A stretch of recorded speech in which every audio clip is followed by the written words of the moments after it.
Each console throughout Nintendo's history has had exclusives that make you want to buy that console.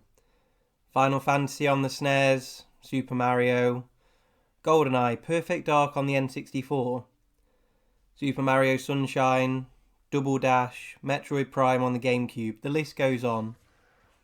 Is Monster Hunter Rise one of the greatest console exclusives ever on a Nintendo console? Without further ado, let's find out. Hi everyone, welcome back to the channel. So with the DLC of Monster Hunter Rise only a matter of months away, I thought nearly a year on, let's have a playthrough, let's talk about this game and see is it such a great game after all. So before we start, I just want to make you aware that everything in this video is through single player mode and it's also all in handheld mode on the Nintendo Switch OLED. Monster Hunter Rise is an action RPG. If you were looking for a comparison, I'd almost say this is an adult Pokemon game.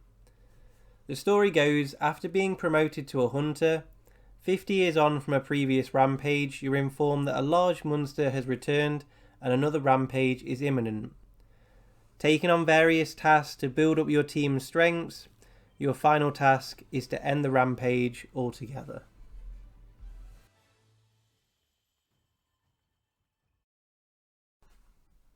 From the very beginning of the game, there is a huge arsenal of weapons to choose from.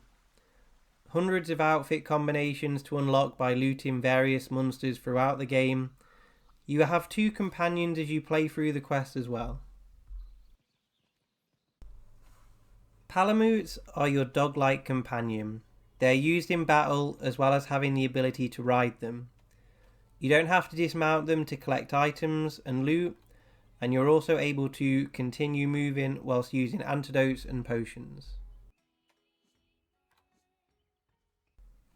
And not forgetting that you also have your trusty cat from the other Monster Hunter games as well. The gameplay is very similar to that of Monster Hunter World and other Monster Hunter games as well, in that you can fight the monsters using your choice of weapons, as well as using nets to potentially catch them instead of defeating them. A new mode has been added called Rampage Mode, which is a tower defense mode. This sees you battling hordes of monsters and setting up a variety of weapons to help you defeat the waves of oncoming attacks. The game isn't completely open world. After selecting a quest, you press ZR to depart and are sent to a large area to complete your quest. I was really impressed with the load times for each quest. You'll notice when you first start playing this game that there is quite a lot of emphasis on vertical movement, and this is done by using the wire bug. I did personally find this a little bit awkward to begin with, but there are lots of tutorials and you can open these up at any time and you can read through the tutorials again. It does get a lot easier and it does get really fun as you begin to get the hang of it.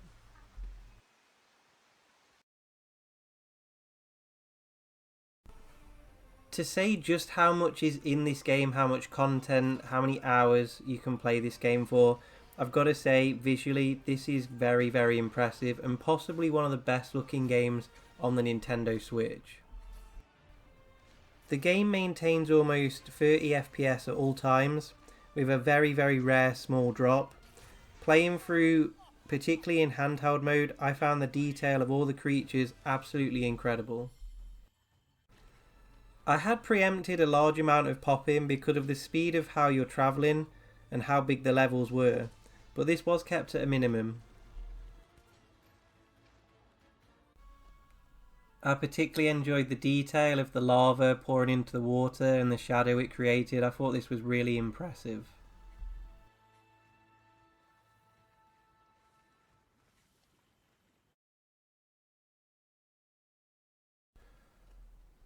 Physically in the UK, you can pick this up almost from any store, Argos, Amazon, Smiths, for around £30, which for the amount of hours you're going to play this game for, that is a fantastic price.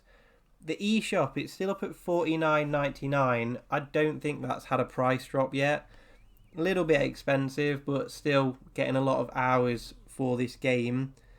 I do think that physically it's not going to drop too much lower, but I would expect to see a sale definitely on the eShop because that DLC is only, 3 to 4 months away now, so they're going to want to sell a few more copies of this game ready for the DLC. So if you're still thinking about purchasing it, maybe hold off if you're a digital collector and grab this when it goes on sale ready for the DLC.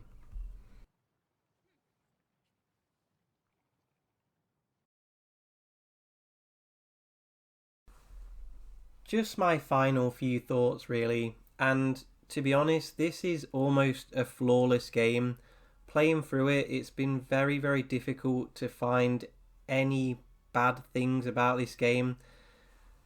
To think that you can play this anywhere is just incredible. I know that it's now available on PC, but you could potentially pick this game up physically and a Switch Lite for less than £200, which I do think that is quite impressive, and I think Nintendo have got a game here that if you're not into Nintendo franchises, your Marios, your Zelda games, this is a reason to buy a Switch. It's an absolutely incredible game, and for me, I can't pick fault with it, and if you haven't played it, please go out and buy this game because I think you'll absolutely love it. There's so much about it. You've got the whole Spider-Man wirebug thing going on. You've got so many different creatures out there, so many different outfits that you can play around with. There must be hundreds, if not thousands, of weapons to pick from. So there's something, if you like shooting, you can pick a gun, you can pick a cannon, you can pick swords, you can pick ninja sword. There's so much going on. There truly is something for everyone in this game. And I just want to say thank you so much for watching. If you're new to the channel, hit subscribe. If you've enjoyed this game as much as I have, leave me a comment below. Let me know what you're enjoying about it if you're still playing it almost a year on. Thank you so much for watching. Take care, everyone. Thank you, guys.